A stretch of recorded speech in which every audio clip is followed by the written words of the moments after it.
Fabrication of a wrist extension orthosis in conjunction with Orfit Industries and hand in hand with Ukraine. The learning objectives of this presentation are to describe clinical conditions which may require a wrist extension orthosis, to compare and contrast volar and dorsal wrist extension orthotic designs, to summarize the steps of orthotic fabrication for a wrist extension orthosis, and to critique the completed wrist extension orthosis. The goals of a wrist extension orthosis are immobilization for healing structures, positioning for comfort and pain relief, providing support, enhancing finger function, preventing contractures and/or deformity, and decreasing tension on irritated structures. Clinical conditions that may require and/or benefit from a wrist extension orthosis are fractures, laceration, compression injuries, sprains, tendinopathies, traumatic brain injuries, strokes, arthritis, and a variety of other conditions. There are many considerations in choosing the orthotic design. You need to know the diagnosis and what tissues of the body you are protecting and what positioning the wrist should be placed in. You need to know the material that you have available and what thickness to use. Should it be perforated or solid, a conforming material or a very rigid material? Do you need the material to have memory in case you need to redo the orthosis over time? What would be the expected duration of wear in terms of how many weeks does the patient need the orthosis? Who is the patient? Are they a large person, an elderly person? Are they cognitively aware of the need for the orthosis? All of these considerations need to be taken into account, including your preferences as the therapist working with the material, and of course your client's or patient's preference in terms of color, design, what their functional needs are, and the length of time that they will need to wear their daily routine.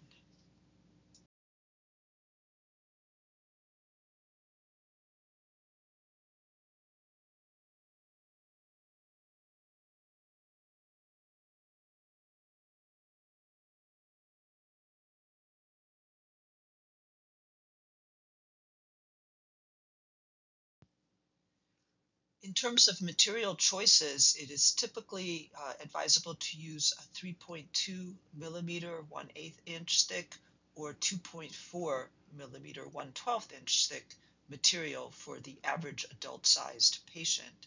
The material can be perforated or solid. Darker colors might hide dirt and stains better than lighter colored material. You should choose for the wrist a material with moderate rigidity and moderate conformity so that you can get a well-fitting design that will hit the anatomy and contour to the anatomy in a very appropriate manner. You might choose a material that has elasticity and stretch in order to achieve great conformity. And if the material has memory, this will allow the orthosis to be remolded easily for improved positioning over time. In terms of orthotic design options, there are many ways to make a wrist orthosis. It can be made on the volar surface of the wrist. It can be made on the dorsal surface of the wrist. It can be a simple piece of a rectangle of material with a hole cut out for the thumb, or you could make a circumferential orthosis, which includes both the volar and dorsal surfaces. The advantage of a circumferential might be that you can make it with a thinner material because it's encompassing the entire sides of the wrist. Here you can check out some different patterns that are useful in planning the orthosis for your patient. If you have opportunity to create a pattern, This slide shows patterns for the wrist on the volar surface, on the dorsal surface, creating a thumb hole design in terms of a rectangle and placement of a hole for the thumb, and then the freehand wrist design, which is just simply cutting the distal border on an angle to match and accommodate for the distal palmar crease, and then cutting out a C-shape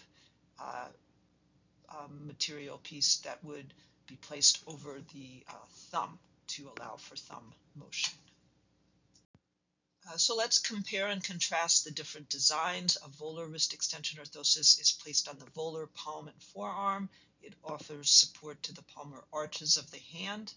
A thumb hole wrist extension orthosis is placed also on the volar hand and forearm, but it offers a little bit more rigid support around the radial aspect of the wrist and the thumb, whereas a dorsal wrist extension orthosis is placed on the dorsal hand and forearm, allows for more sensory input into the palm, and might achieve more functional use of the hand. In terms of considerations for the patient, you want to know where the wounds are, the ease of putting the orthosis on and taking it off, and what are the functional tasks of this particular patient. In terms of clinician considerations, you might want to consider how easy it is for you to fabricate the orthosis, what are your available supplies, and what are the material properties of the thermoplastic material that you are using.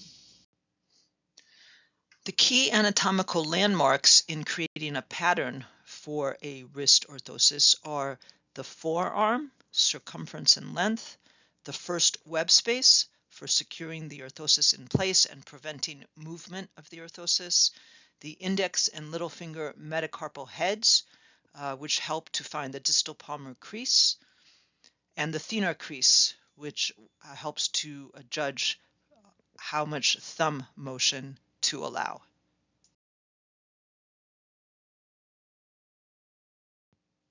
So when creating the forearm sides of the wrist and forearm, we make a mark for the length of the orthosis, 2/3 the length of the forearm, and we add additional material on the radial and ulnar borders of the forearm to come up on the sides of the wrist for more support. We mark the first web space because we will place a tab of thermoplastic material in this area to help secure the orthosis in place and prevent movement of the orthosis proximally and distally. We mark the index and little finger metacarpal heads in order to find where the distal palmar crease is on the volar surface. So the metacarpal heads are about a finger's width more distal. So by marking them on our pattern, we can estimate where that distal palmar crease is. And that distal palmar crease is very important to allow for adequate flexion of the MCP joints. And once the hand has been removed, we will mark the thenar crease on our pattern. The thenar crease kind of tells us where thumb motion begins, and we will cover up the thenar crease and offer a little bit more support on the radial aspect of this thenar crease to support the radial wrist.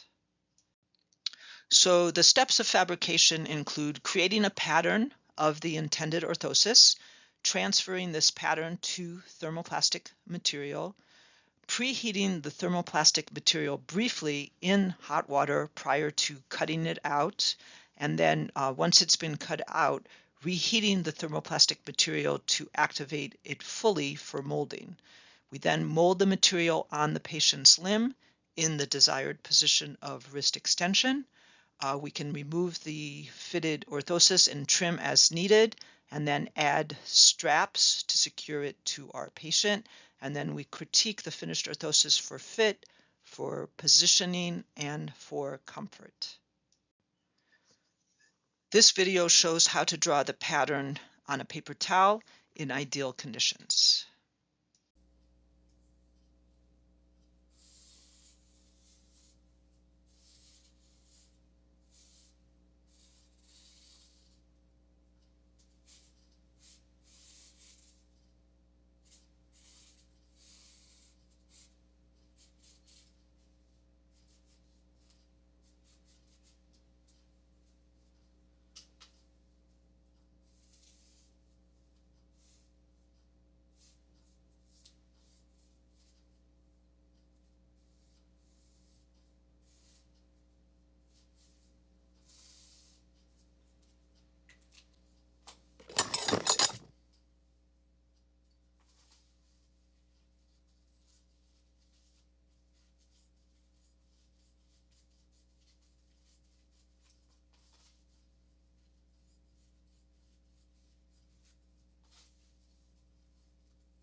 Here are some basic orthosis designs for a wrist orthosis.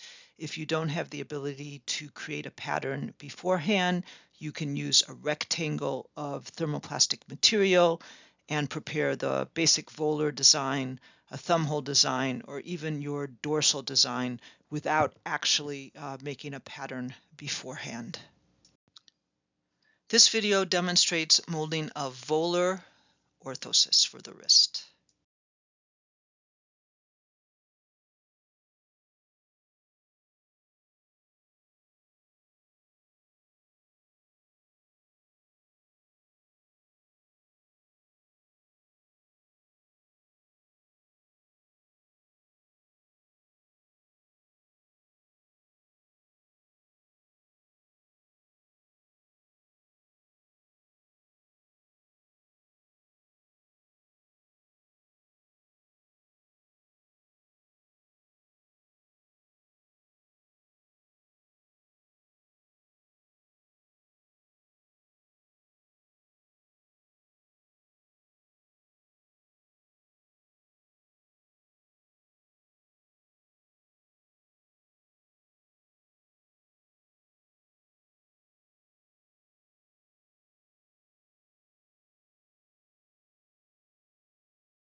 This video shows how to mold a thumbhole orthosis for the wrist.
This video shows how to mold a dorsal-based wrist orthosis.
This slide shows the different strapping that helps keep the orthosis in place on the patient's limb. Basically, we have 3 straps, one across the hand, one across the wrist, and one across the forearm, except for the dorsal-based wrist orthosis, which actually has some thermoplastic material underneath the palm, underneath the distal palmar crease, which acts as a 3rd strap. Once the orthosis has been molded, it's critical to give the patient instructions on the purpose of the orthosis, the wearing schedule, precautions such as not leaving the orthosis near any sources of heat because it could be damaged and change its shape due to excessive heat exposure. It can be cleaned daily with some lukewarm water and some soap, but should be dried thoroughly before being placed back on the patient's limb, and any contact information in terms of a return visit for any adjustments that might be necessary. There is a handout that you can download on how to create wearing instructions for your patient. It is really important to critique and check the fit of the orthosis and the position of the wrist after you have molded the orthosis. You want to make sure all the straps are securely attached. Check the edges for smoothness. Make sure the corners of the straps and the orthosis itself are rounded and not sharp. Check that your patient knows how to take the orthosis off and put it back on correctly, and ensure that they know when they are to wear it, if it's full time, if it's only at night, if it's only during the day. Make sure they understand how it's going to help them recover from their wrist injury, and make sure they have a contact person whom they can ask questions if there are any concerns that might come up. Here are some articles that I've selected that help you in terms of learning more about the importance of orthotic intervention for patients with wrist injuries. Thank you for your attention. We continue to pray for peace in Ukraine and in the world.